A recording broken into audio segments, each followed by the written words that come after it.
What if I told you that the single greatest crisis facing modern men in dating was not only predicted, but meticulously documented in 1946?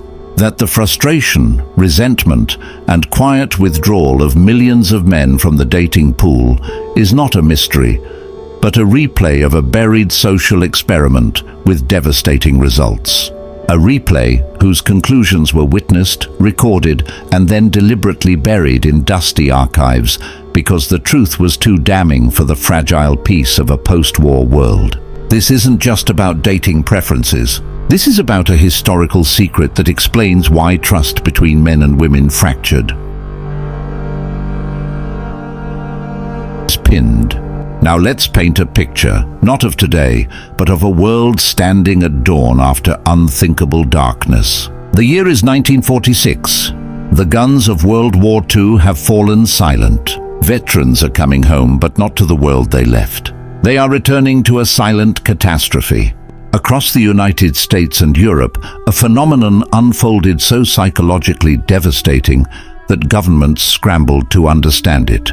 It was called the war bride phenomenon. Millions of women had married soldiers hastily before deployment, clinging to hope and normalcy amid total chaos. Then those soldiers were gone for years, to trenches, skies, and prisoner camps. In their absence, a new social landscape emerged. Women entered the workforce en masse.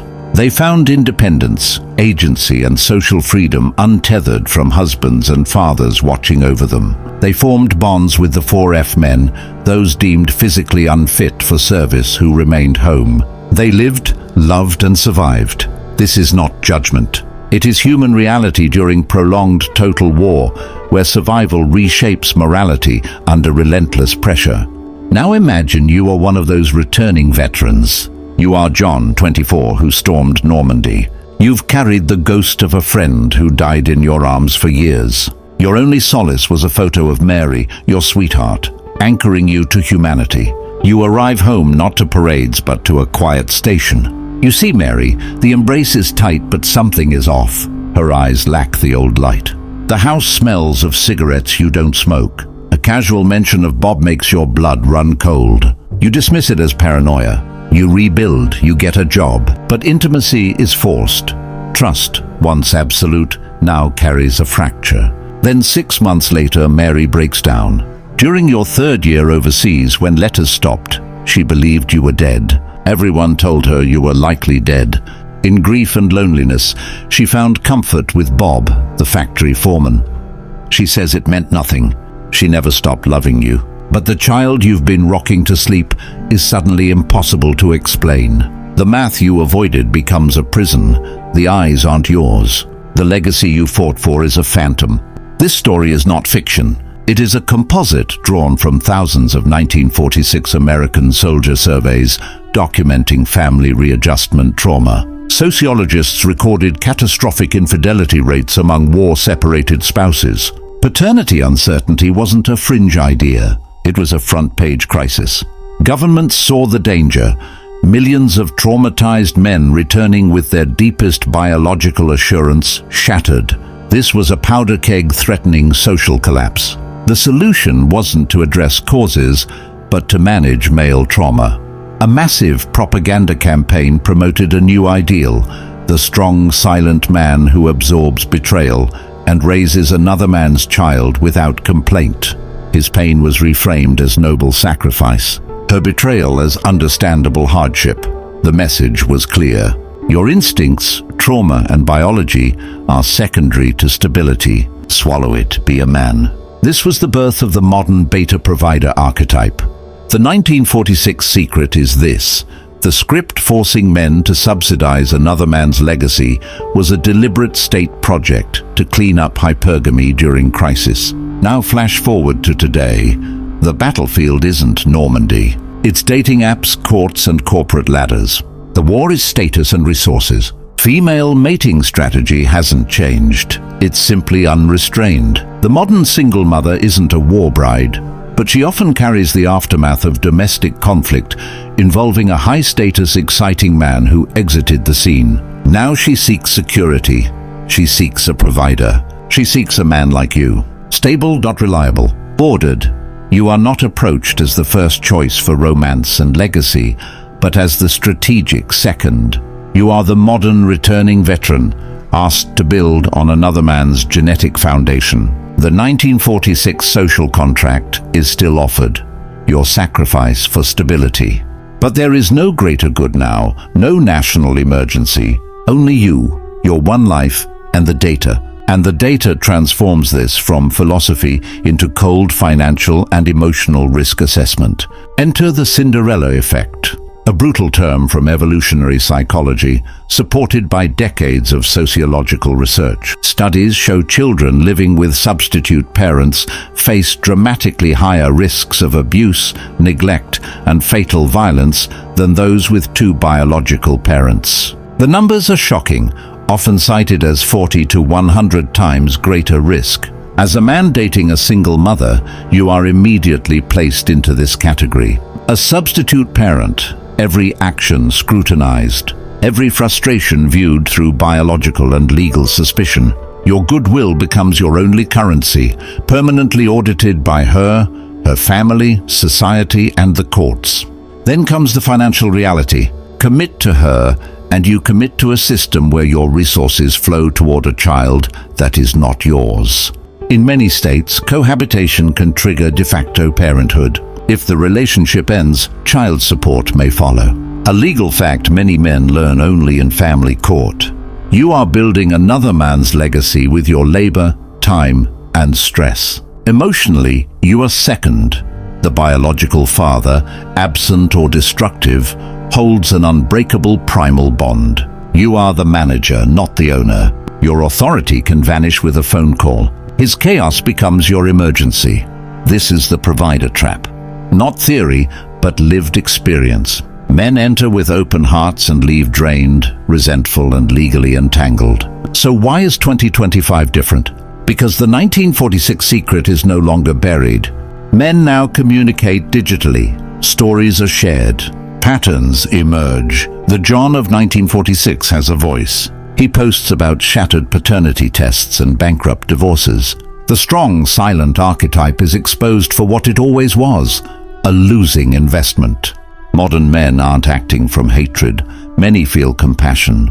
They are acting from rational risk assessment, a collective grief followed by clarity. The joy of building a legacy has been separated from the transaction now offered. But this is only half the story. Diagnosis without prescription is paralysis. What does walking away toward actually look like? What is the blueprint for the man who understands the 1946 secret? Now we move from exposure to construction. Mark, the biological father, was unreliable yet charismatic. Every holiday, every boundary bent around his whims. David's authority was provisional. The financial drain was constant, but the emotional subordination was worse. He was a background character in another man's story. One night after a minor disagreement, Chloe snapped, "You're not his real dad." The silence that followed was clarity. David saw 20 years ahead, resentment, deepening obligation, his own dream of biological children postponed or erased. He walked away. It was the most painful decision of his life. But from pain came space. And in that space, he didn't just heal, he built. He redirected time, money, and energy once spent on a conditional family back into himself.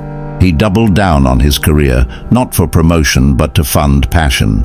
He restored classic motorcycles. His garage became a workshop, a temple of mastery. He traveled solo, engines roaring through mountain passes, accountable to no one. He joined Brazilian Jiu-Jitsu, not just for fitness, but for tribe and discipline.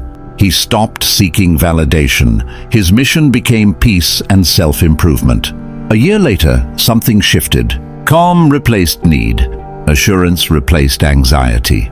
From sovereignty, he attracted different attention. Not from women seeking providers, but from those drawn to self-containment. David's story is the blueprint, not reactive rejection, but proactive creation of a life only a complementary partner could enhance. This manifesto threatens 3 silent industries. The first is dilution, media that pathologizes male instincts, Desire for paternity certainty reframed as insecurity. The product is a confused man, stripped of his compass, easy to manipulate. The second is distraction, cheap dopamine pacifiers. A distracted man doesn't build power. He consumes, he numbs. The third is litigation, family law, monetizing broken homes, incentivizing conflict, treating men as wallets before parents. Together they form a trap. Delusion softens resolve. Distraction wastes focus. Litigation harvests resources. Opting out is sovereignty. And this idea isn't new. It was predicted by an ancient philosopher now resurging online. Seneca diagnosed men busying themselves for others' agendas, wasting their most precious resource, time. His solution was cessatio, strategic withdrawal to build an inner citadel of self-sufficiency, a mirror of modern male retreat. Men today are not abandoning responsibility. They are practicing digital cessatio, withdrawing attention from dilution and distraction, withdrawing commitment from legal and relational systems designed to harvest their labor, turning inward to build what cannot be taxed or taken. This is the inspiration after the shock. The realization that your greatest leverage is self-development. Modern psychology confirms it. Self-determination theory shows flourishing comes from autonomy, competence, and relatedness in that order. Sovereignty builds competence first. Skills, body finances, mindset. Competence fuels autonomy. You stop being a supplicant in life's marketplace. You become a craftsman, and from abundance, authentic connection becomes possible. You are no longer a spare part in someone else's broken machine. You are a complete unit seeking synergy, not completion. So what does sovereignty look like daily? Not hatred, but investments. Financial sovereignty means structuring life so survival isn't dependent on an employer or partner. It's building assets that generate freedom. Physical sovereignty treats the body as an instrument, not an ornament. Strength and health are non-negotiable.